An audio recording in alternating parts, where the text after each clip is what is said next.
আসসালামু আলাইকুম ভিউয়ার্স, আমি নাফিসা আর আমাদের channel flavour and fest by নাফিসাতে আপনাদের সবাইকে স্বাগত। আশা করছি সকলেই ভালো আছেন। আজকে হাজির হয়েছি ঈদ স্পেশাল একটা সেমাইয়ের রেসিপি নবাবি সেমাই নিয়ে। সামনেই আসছে ঈদ, তো ঈদে আমরা অনেক রকমের সেমাই বানিয়ে থাকি। এইভাবে একবার নবাবি সেমাই বানিয়ে দেখতে পারেন। বানানোটা একদমই কঠিন নয়, খুব সহজে কিভাবে এটা বানিয়ে ফেলবেন চলুন দেখে নেওয়া যাক।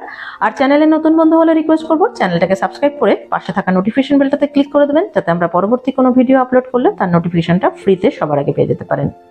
তো শুরু করছি। এখানে 250 গ্রাম খুব সরু এরকম দেখুন ভাজা সেমাই নিয়ে নিয়েছি। এগুলো মার্কেটে খুব সহজেই অ্যাভেলেবেল, প্যাকেটেও পাওয়া যায়, আবার লুজও কিনতে পাওয়া যায়। তো এরকম সেমাই 250 গ্রাম নিয়ে নিয়েছি। এবার এগুলোকে কিন্তু এইভাবে ক্রাশ করে নিতে হবে। খুব ভালো করে হাত দিয়ে চাপলেই কিন্তু খুব সহজেই এগুলো ক্রাশ হয়ে যাবে। একদম গুঁড়ো গুঁড়ো সেমাই আমাদের লাগবে, সেই জন্য এই সেমাইগুলোকে খুব ভালোভাবে এইভাবে হাত দিয়ে চেপে চেপে ভেঙে নিতে হবে, যেন একদম গুঁড়ো হয়ে যায়। দেখুন এরকমভাবে আমি তৈরি করে নিয়েছি।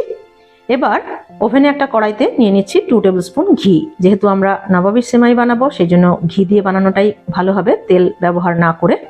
তো ঘিটা গরম হয়ে গেলে সেমাইটা এর মধ্যে দিয়ে দিলাম, দিয়ে ভালোভাবে একদম লো ফ্লেমে 1-2 মিনিট ভাজা ভাজা করে নিচ্ছি। ফ্লেমটা লোতেই রাখতে হবে, কারণ এটা খুবই সরু সেমাই এবং এটা খুব তাড়াতাড়ি তলায় লেগে যায়, সেই জন্য লো ফ্লেমে করতে হবে।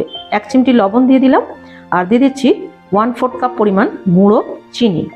গুঁড়ো চিনির পরিবর্তে নর্মাল চিনিটাও দিতে পারেন, তবে সেক্ষেত্রে মিশতে একটু টাইম লাগবে, সেই জন্য গুঁড়ো চিনিটা ইউজ করলাম।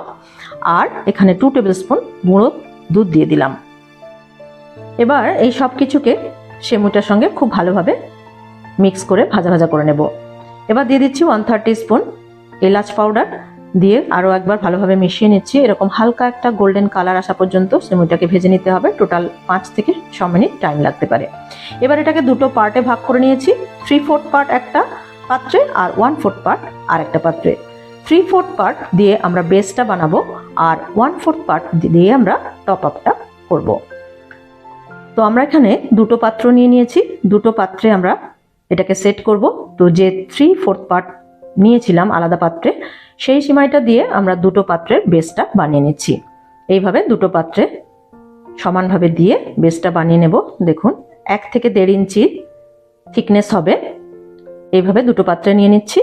আপনারা চাইলে একটা বড় পাত্রেও নিতে পারেন, আবার অনেকগুলো ছোট ছোট পাত্রেও সেট করতে পারেন।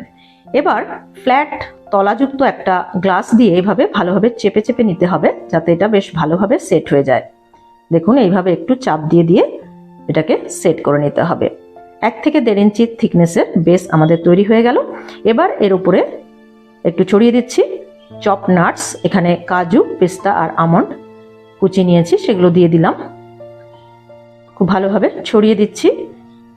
এবার বেসটাকে সাইডে রেখে দিলাম। এখন আমরা একটা কড়াইতে নিয়ে নিলাম 1 লিটার লিকুইড দুধ।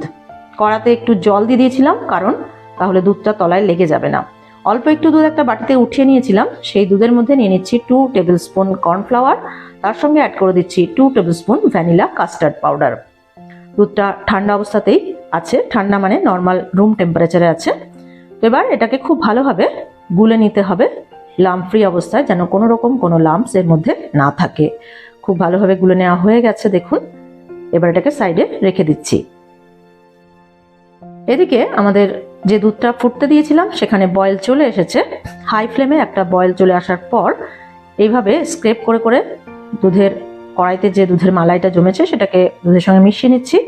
এখন গ্যাসের ফ্লেমটাকে একদম কমিয়ে দিয়ে এর মধ্যে অল্প অল্প করে আমরা কাস্টার্ড পাউডার, কর্নফ্লাওয়ারের যে স্লারিটা তৈরি করে রেখেছিলাম সেটা অল্প অল্প করে এভাবে দিতে হবে, আর কন্টিনিউয়াসলি নাড়তে হবে, না হলে কিন্তু দলা পেকে যাবে বা তলায় লেগে যাবে। তো অল্প অল্প করে দিতে হবে আর সমানে কিন্তু নাড়তে হবে। ফ্লেমটা এই পর্যায়ে একদম লোতেই রাখতে হবে। তো লো ফ্লেমে সমস্ত কাস্টার্ড পাউডারের যে আমরা মিক্সচারটা বানিয়েছিলাম সেটা দিয়ে দিলাম। এবার দিয়ে দিলাম 1/4 কাপ পরিমাণ কনডেন্স মিল্ক। আরও একটু লাগবে বলে আরও 1/4 কাপ পরিমাণ কনডেন্স মিল্ক দিয়ে দিলাম, অর্থাৎ টোটাল 1/2 কাপ কনডেন্স মিল্ক এখানে আমরা দিলাম। কনডেন্স মিল্ক দিতে না চাইলে এর পরিবর্তে স্বাদ অনুযায়ী চিনিও দিতে পারবেন। এবার এটাকে 3 থেকে 4 মিনিট খুব ভালোভাবে কুক করে নিতে হবে মিডিয়াম টু লো ফ্লেমে। দেখুন অনেকটাই ঘন হয়ে এসেছে। তো একদম কাস্টার্ড তৈরি করব না আমরা, একটু লিকুইড রাখবো, পোরিং কনসিস্টেন্সি থাকবে। দিয়ে দিলাম 1/3 টিস্পুন এলাচ পাউডার, দিয়ে খুব ভালোভাবে এটাকে আরও 1 থেকে 2 মিনিট কুক করে নিচ্ছি। দেখুন থিকনেসটা দেখিয়ে দিচ্ছি চামচের গায়ে, এইভাবে দাগ কাটলে যদি দাগ পড়ে যায় তখন বুঝতে হবে এটা আমাদের সঠিক কনসিস্টেন্সিতে চলে এসেছে। তো এবার এটাকে গ্যাসের ফ্লেমটা অফ করে নামিয়ে নিচ্ছি। নিয়ে গরম অবস্থাতেই এই যে বেসটা আমরা বানিয়ে রেখেছিলাম তার উপরে দিয়ে দিতে হবে। ঠান্ডা করার কোনো দরকার নেই, কারণ ঠান্ডা করলে এটা এমনিতেই ঘন হয়ে যাবে বা জমে যাবে। তো সেই জন্যে গরম অবস্থাতেই দিতে হবে। একটু বেশি পরিমাণেই দিতে হবে, যেন মাঝখানের যে কাস্টার্ডের লেয়ারটা সেটা যেন একটু থিক হয়। আমি একটু দেখিয়ে দেব। দুটো পাত্রেই সমানভাবে দিয়ে দিচ্ছি। দেখুন বেসের উপরে থিকনেসটা এরকম হবে। দেখুন 1 থেকে 1.5 ইঞ্চি থিকনেসের এরকম কাস্টার্ড লেয়ারটা হবে। এবার এর উপরে আবারও চপ নাটস দিয়ে দিচ্ছি, বাদামের কুচি। এর মধ্যে কাজু, আমন্ড আর পিস্তা আছে। আপনারা চাইলে যে কোনো একরকম বাদামও দিতে পারেন। তো এইভাবে বাদামটা দিয়ে দিলাম। দিয়ে আমরা ভাজা সিমাইয়ের যে 1/4 পার্টটা উঠিয়ে রেখেছিলাম আলাদাভাবে, সেইটা এবার উপরে দিয়ে দিচ্ছি। এইভাবে হাত দিয়ে ছড়িয়ে ছড়িয়ে দিয়ে দিচ্ছি। এই লেয়ারটা খুব একটা থিক না করলেও চলবে, জাস্ট কাস্টার্ডের লেয়ারটাকে ঢেকে দিলেই হবে। দেখুন তো এইভাবে পুরো কাস্টার্ডের লেয়ারটাকে সিমাই দিয়ে ঢেকে দিচ্ছি। দুটো পাত্রে আমাদের সমানভাবে কাস্টার্ডের লেয়ারটা যেন দেখা না যায় সেইভাবে ঢেকে দিলাম। এবার ওপর থেকে আবারও চপ নাটস দিয়ে এটাকে গার্নিশ করে দিচ্ছি। দেখুন তো আমাদের এইভাবে প্রত্যেকটা লেয়ারে যদি বাদামের কুচি দিতে না চান নাও দিতে পারেন, একেবারে উপরে দিলেও অসুবিধা নেই। এবার এটাকে ঢাকা দিয়ে 3 থেকে 4 ঘন্টা ফ্রিজে রেখে দেব। 3 ঘন্টা পরে এটাকে বের করলাম। দেখুন হাত দিয়ে দেখিয়ে দিচ্ছি, একদমই এটা সেট হয়ে গেছে। তো এবার এটাকে কেটে দেখিয়ে দিচ্ছি। এইভাবে ছুরি দিয়ে স্কোয়ার শেপেও কাটতে পারেন বা এমনি চামচ দিয়েও কাটা যেতে পারে। তো এইভাবে ছুরি দিয়ে কেটে দেখিয়ে দিচ্ছি। ঠান্ডা অবস্থাতেই সার্ভ করলে খেতে ভীষণই ভালো লাগবে। তো এবার প্লেটে সার্ভ করে দিচ্ছি।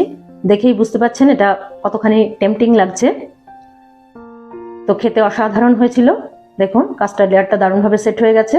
তো এইভাবে একবার বানিয়ে দেখতে পারেন, আশা করছি ভালো লাগবে। আর বানালে খেতে কেমন হলো কমেন্টের মাধ্যমে জানাতে ভুলবেন না। আর ভিডিও ভালো লেগে থাকলে প্লিজ একটা লাইক করবেন, ফ্রেন্ডস আর রিলেটিভদের মধ্যে অনেক অনেক শেয়ার করবেন, আর চ্যানেলটাকে সাবস্ক্রাইব করে আমাদের পাশে থাকার অনুরোধ রইল। অ্যাডভান্স সবাইকে ঈদ মোবারক জানিয়ে আজকের মতো শেষ করছি। আবার চলে আসবো নতুন কোনো রেসিপি নিয়ে। বাই।